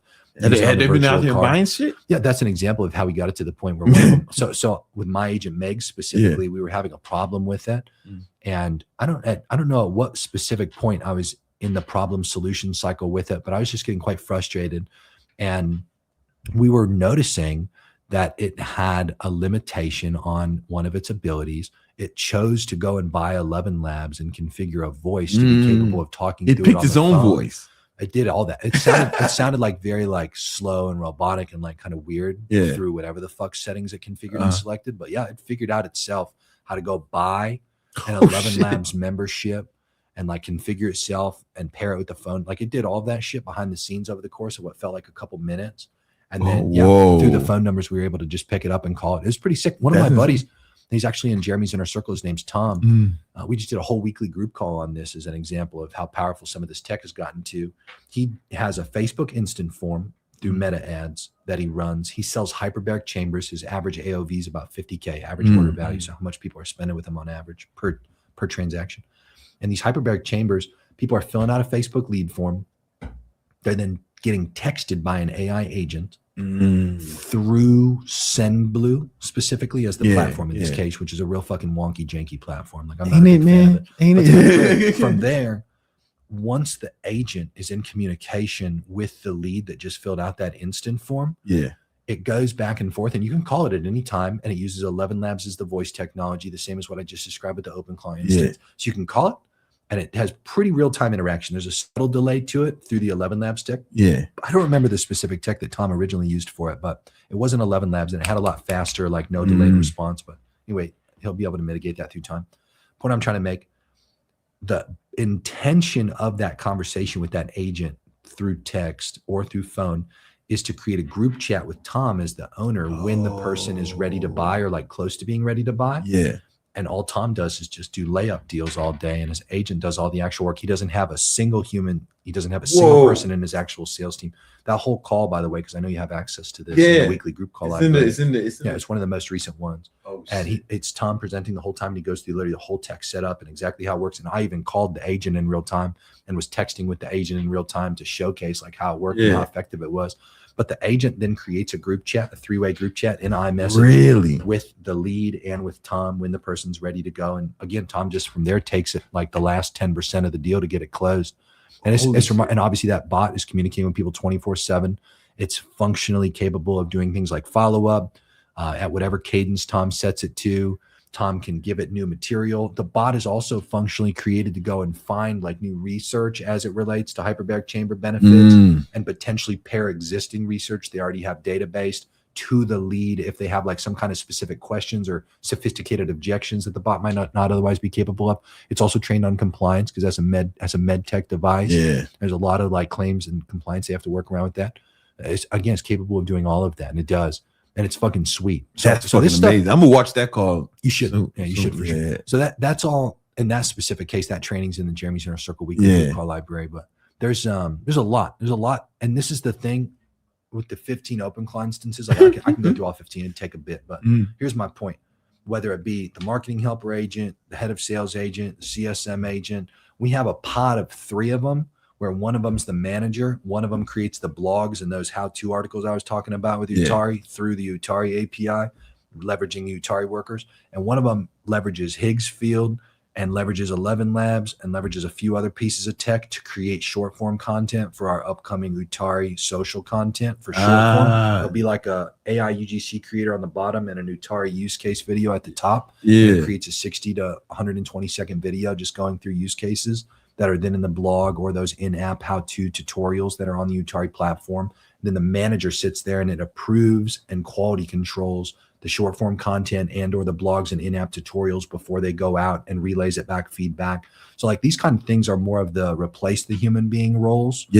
And I won't in any way, shape, or form make it sound like that specific pod of 3 is completely dialed in. We're still dialing that one in. The one that we have that's really dialed in that's officially good is our Clipper OpenClaw. Really? So yeah, this and some of this, to be clear, made more sense to do through OpenClaw than it would through a platform like Utari or Manus or Chat or anything like that. This specific one, we called it the Clipper bot. All its job was is to get a long form video, like as an example, take this one right here. We're sitting here filming and clip short form pieces of content out of it, but also edit them. And there was all kinds of editing styles that we trained it on. And we took a ton of fucking clips, put them in a Laurel file, gave it to this specific bot, this agent. And all we got to do is give it a long form piece of content and an editing style of our choice through a simple user interface. And then it just clips out and dumps them all into a Google Drive folder for us as the human being to then review and choose which one to post. Although obviously it's capable of having the posting done. We don't do that because we're under the platform that we're under the impression that the platforms would shadow ban us in the instance that we had an agent. I'm not comfortable doing anything weird with it. That's it's editing videos. The Clipper bot's super sick. That one took a good couple of days of Nick's like 12 to 14 hour days to like actually dial. Nick is your guy. Nick's our full-time AA guy. Whoa, that's great. I would like to ask him questions about that, man. Because he's there every day. He's over at the office if you want. I gotta leave town this weekend, but I'm gonna pull up. And we're there every day. Okay. No, we love it. It's really fun. It's a very like challenging thing because it's all new tech. And like I said, it's limited to the ideas that we can creatively come up with ourselves to like really exploit it to the fullest extent. And that's the coolest part about it, in our opinions. Like we're really getting some cool cutting edge shit here that we feel at least saves us some money in the short term on some of these other human being related roles that we'd have to hire for. It's been cool. When you said that it was stupid that you did on Mac Mini, I don't know, man, because like I don't think I can do some of that stuff with mine on the virtual server. It definitely can't hook it up with iMessage. I know that there are benefits to having it on a Mac Mini, but I'm not in any way, shape, or form trying to sit here and try to sound smarter than I am. I'm truly not fully cognizant or aware as to why it'd be smarter or not. Because you can only fuck with the cloud if you put it on a virtual server. You can only fuck with cloud. I know in my use case, like I liked the element of control. I liked the element that, like in your case, if that cloud, which is just a server, got hacked or there's security. There's that. Like that could be a possibility. I'm under the impression that they're also farming your data to train something potentially large. And I wanted our data to be like it's open source, and exclusive to us. Which again, Apple I'm has not even strong certain it security. does that. All that open hole. I wanted the iMessage functionality too. Yeah, Dude, I'll give you one more real quick. It's a great example of one of the other ones we tried. So because we gave it iMessage access and its own phone number and its own set of emails, we created one of them to be our webinar show bot. And so we found that, first of all, one of the most annoying problems that exists is sales team compliance. Yeah. I fucking hate that every time we find a best practice as it relates to a salesperson that they do it for a short period of time and then they just fall out of the habit of doing it. And we'll see salespeople are the worst with this shit. We'll see things like a lift in show rate from having setters like dial and text or send selfie videos or things like that before a webinar to confirm somebody's showing up or before a call.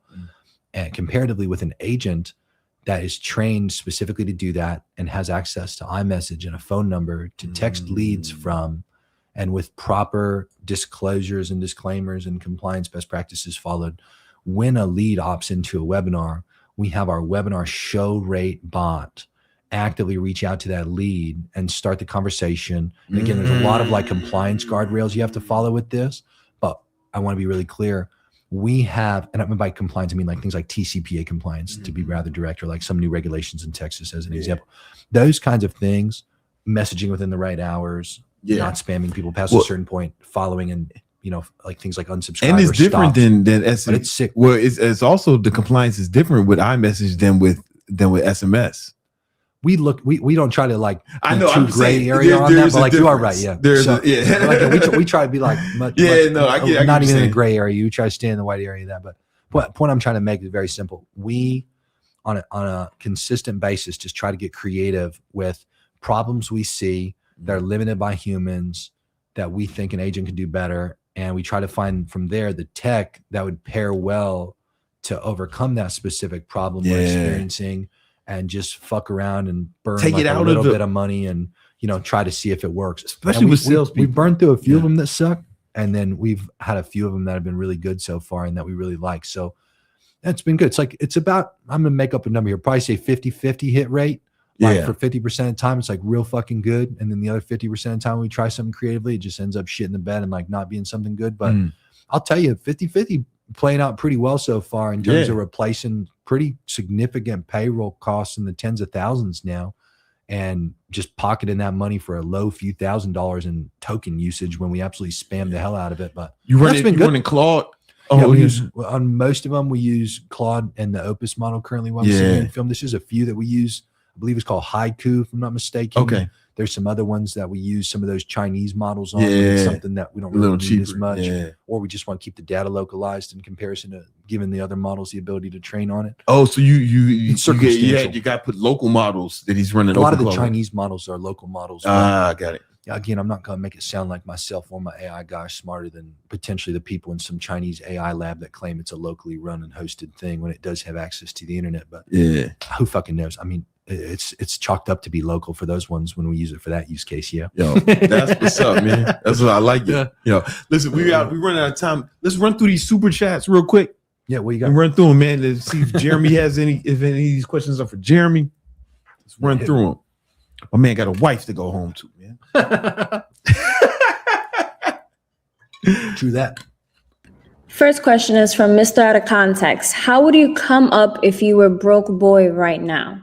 Jeremy, man, you've been a broke boy. I'd be spamming that AI business model right now more than anything else. Like when I came up, it was a marketing agency and marketing skills. And I still deeply believe in the power of, in all ways, getting to the point where you're very well skilled in both sales and marketing, especially marketing. I believe marketing is just scaled sales skill sets.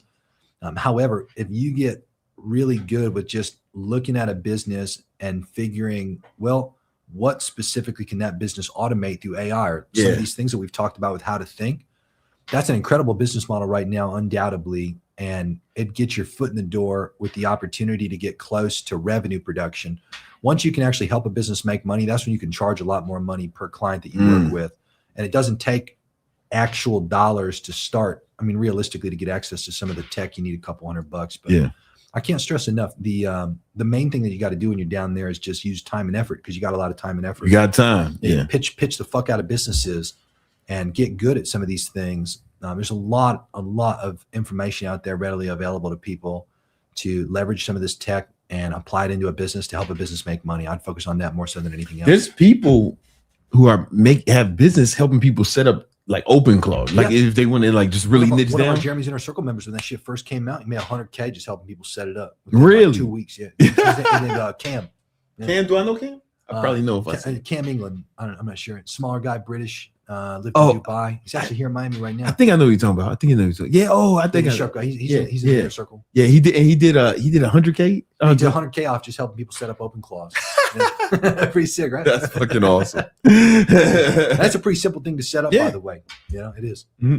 There's some complexity to it, but it's not easy. I understand why people would pay. Simple. It's simple for you to learn. For you to learn if you broke, something like that, or like it's like people like me, dude. If you're like NAN, busy rich dude, like I'm not making time for that shit. But like I will make time for it technically through paying somebody else to put their time onto it for me. Exactly. Or even like a lot of people are making money setting up like NAN workflows. Yeah, or that's a really good one too.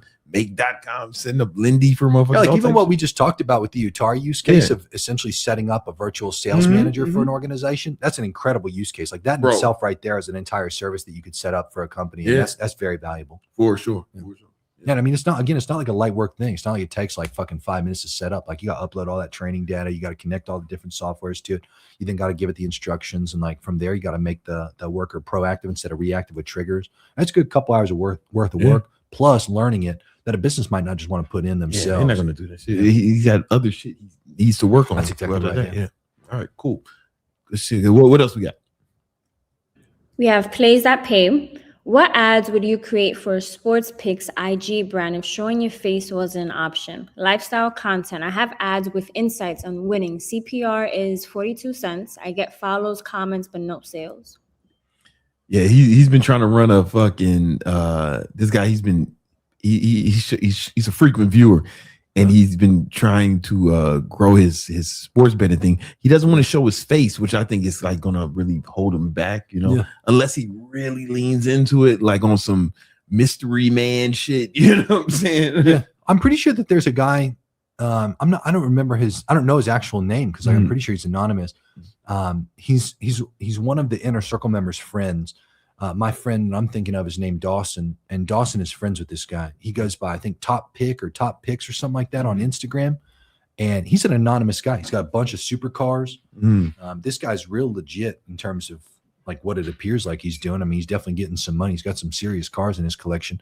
And I'm under the impression, like Top Pick or Top Picks. Type in Top Picks singularly first.